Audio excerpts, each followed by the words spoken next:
So I first met Khosrow and Aminah at Play not too long ago, and we got to talking a lot about films and what is it to do a screening nowadays, especially in the context of Festival Accès Asie and Asian culture, and how is it that you bring films into life again, especially old films, and what does it mean to watch a film together, what does it mean to reinterpret its score, and we came to talking about doing a collaboration.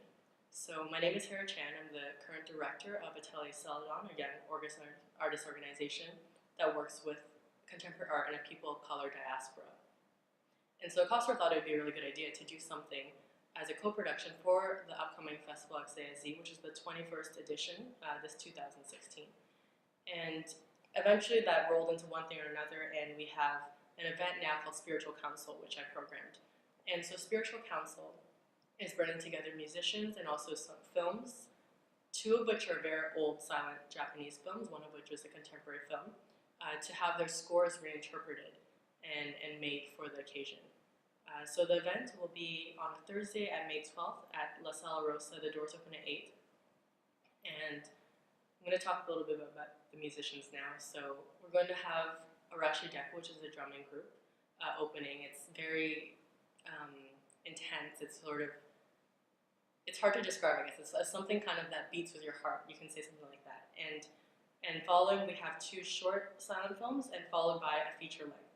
So the first silent film, which is the only contemporary one, is by Nguyen Ngoc Now. It's a Vietnamese contemporary artist who I met through other friends and other artists online. She makes amazing work. And she currently is based in Ho Chi Minh City. And so the artwork she had done is an intersection between dance, traditional dance, and technology. So it kind of is like this very, obviously technologically mediated dance form. You know, you have a body moving, but it's made up by kind of computer graphics and dance. And it's kind of a program that she developed herself.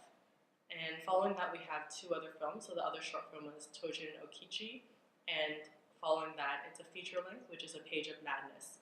So both these two latter films are silent Japanese films that were lost for a long time and then refound through various means. They have pretty remarkable stories.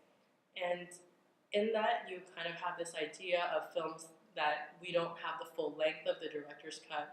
We don't know what was there kind of before, or at least won't have access to what the original score was, who exactly was watching this. And in a way, a lot of that history is not there for us to really pinpoint and point at.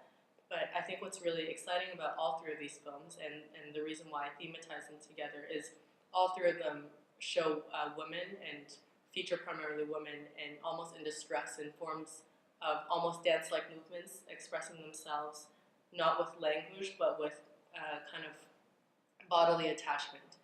And I thought that was really interesting. And what does that mean to bring that into a contemporary context? And so we have different musicians interpreting the scores of that.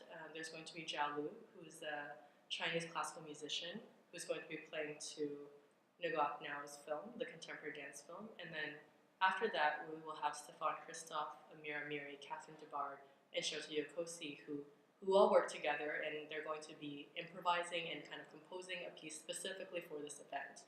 So in that way, the music score that they're making will have never been heard before. It's the first time that it's ever going to be performed. Through a lot of the conversations in creating the score and asking musicians to get involved was a lot about what it means to create music and create an environment, and to have music that communicates, and to think about nonverbal forms of communication. And that's part of the reason why we call it Spiritual Council as well. It's sort of, at one point, a calling forth of spirits, but also putting forth of one too. It's a constant kind of process of dialogue that isn't what we're, I think, used to usually when we think about cultural dialogue and speaking about culture and ideas of reinterpretation. A lot of it also is to do with bringing films and kind of old footage in, continuing the question that they posed and bringing it into a contemporary context, thinking about how film is also, and watching film together can be a spiritual experience. In the sense that we all go somewhere to a film screening, we sit there together, we, in quiet, maybe not so quiet, we have a drink too, we eat some food to it, and what does that mean to come together in that way? And so I'm very excited to see the scores that the musicians come up with. I'm very hands-off in that context. You know, I trust like what they'll come up with. I'm very happy to facilitate the get-togethers and the process that has been will be leading up to the event on May 12th. So I think it's also very exciting to see Atelier Celadon work with Festival Accès Asie for the 21st edition, precisely because a lot of Atelier Celadon has been about thinking about culture and cultural products and what does that mean and how does culture circulate. You know, what does it mean to have kind of old silent films and Asian content in a Montreal context? You know, how do we think about Asia? What are we thinking about when we think about cultural exchange? And I hope that those are questions that we can raise at this at the film screening. So again, my name is Hera Chan. I'm the current director of Atelier Celadon, and I'm programming Spiritual Council, which will take place at La Sala Rosa on May 12th. That's a Thursday, and the doors open at 8. And well, I hope to see you all there.